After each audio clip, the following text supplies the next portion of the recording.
Alexander Hamilton is a towering figure in early American history. Hamilton rose from an impoverished immigrant to Washington's top aide in the Revolutionary War. It was early in the new nation. George Washington was president and appointed Hamilton as the first Treasury Secretary.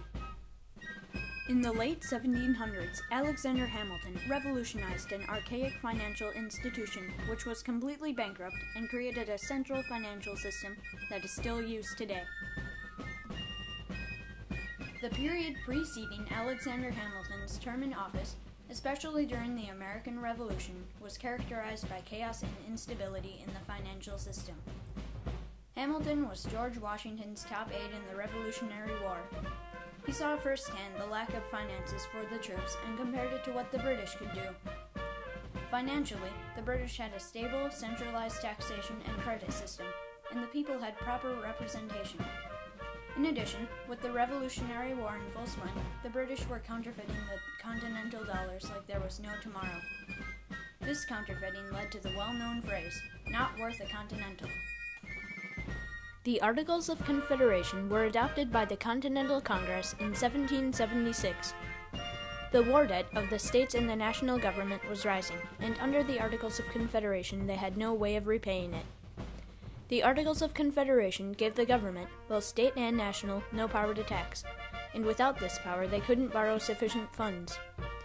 The Articles of Confederation had another weakness, that is that it didn't establish a common currency. Pennsylvania, Massachusetts, and New York, along with every other state, established their own currency. Multiple currencies were bad for business and interstate commerce. Also, there was no banking system present to make loans and store money. People hoarded their gold and silver because of the lack of confidence in the paper currency. The public credit was in shambles. Before Hamilton, the whole economy was unstable. In Hamilton and the Federalist Financial Revolution, 1789 through 1795, Richard Silas stated, "In truth, Hamilton as Treasury Secretary did much more than stabilize the finances of the government." When he took up his duties in 1789, the United States had none of the elements of a modern financial system. When he left office in 1795, it had all of them. Even before coming to office in 1789, Alexander Hamilton started formulating ideas for the powers of a central government sitting on sound financial ground. He started this by writing a series of papers called the Federalist Papers. The first essay appeared in the Independent Journal, October 27, 1787. After much work, 84 more essays were published, some of which with the assistance of John Jay and James Madison, who was instrumental in the drafting of the United States Constitution. Hamilton supervised the whole project. While the essays argued in general for the Constitution, 11 of the publications were entitled to directly deal with the financial systems and commerce. The Federalist Papers were the key to gaining support for the new centralized government and helped sway opinion in New York and other states to finalize the ratification of the Constitution in 1787. Hamilton said in Federalist Final Essay 85, "A nation without a national government is, in my view, an awful spectacle." In the 6 years he was in office, Alexander Hamilton pulled off the seemingly impossible task of fixing the American economy and financial system. As Treasury Secretary, Hamilton used the newly adopted Constitution and its elastic clause in putting forth 4 state papers, which Hamilton believed were necessary and proper in the functioning of a strong central government. Dr. David Cowan, President and CEO of the Museum of American Finance, will elaborate on the first issue Hamilton dealt with. The report on public credit, and this had to do with the assumption of the leftover war debts from the states and from the Continental Congress that was there. Now, what does that mean? It's kind of like a heady phrase. So each one of these colonies issued debt to help finance the war effort. Some states issued a lot of debt, like Massachusetts and North Carolina. Some states didn't issue a lot of debt, like Virginia.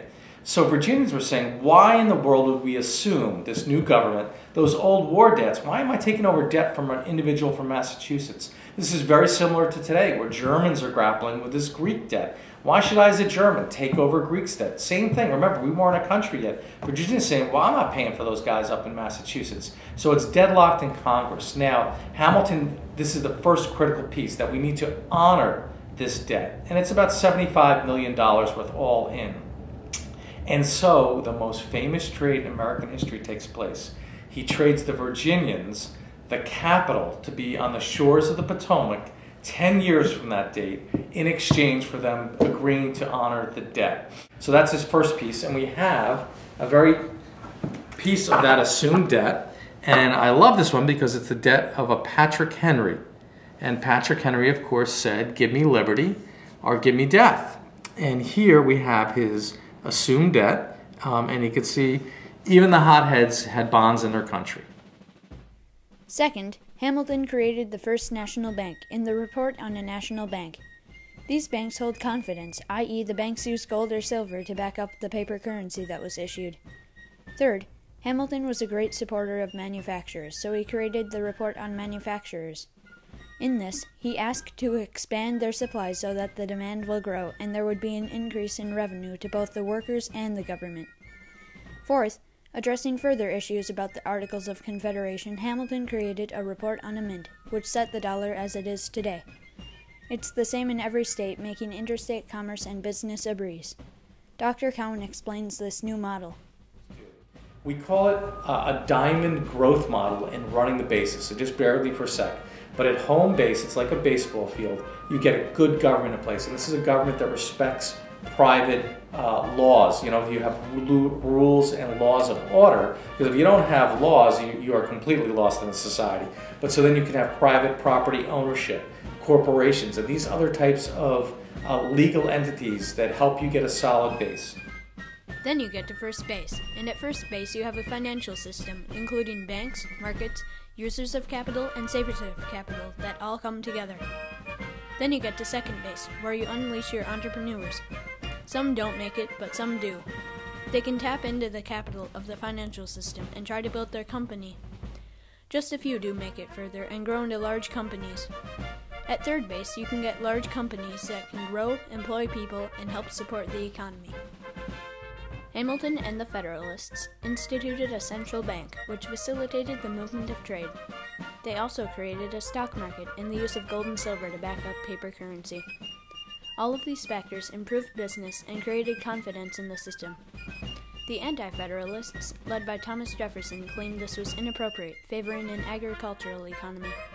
According to Richard Sila in the New York Journal of American History, Thomas Jefferson and the Anti-Federalists were concerned with the centralized and politically corrupt system in Britain, with, quote, its squalid cities and factories, its speculators and stock jobbers, its high taxes, and its imperialistic, militaristic adventurism, end quote. The Anti-Federalists wanted a decentralized republic with rural life and an agriculture-based economy. Washington listened to the arguments from both sides, and in the end agreed with Hamilton. The forward vision and action by Hamilton and the Federalists won the day. So we call it, a lot of times historians like to put a little catchphrase on it, but this Federalist financial revolution is monumental in what we do in a very short period. In the late 1700s, Alexander Hamilton revolutionized an archaic financial institution which was completely bankrupt and created a central financial system that is still used today. The young country was relieved of its debt and industry was allowed to flourish. National banks were created which helped businesses grow. The mint, with a single currency, simplified business transactions. The stock market was an active participant of the success of business and industry. Alexander Hamilton's ideas were extraordinary, not only for their accomplishment in establishing a fledgling country, but also for their continued success today.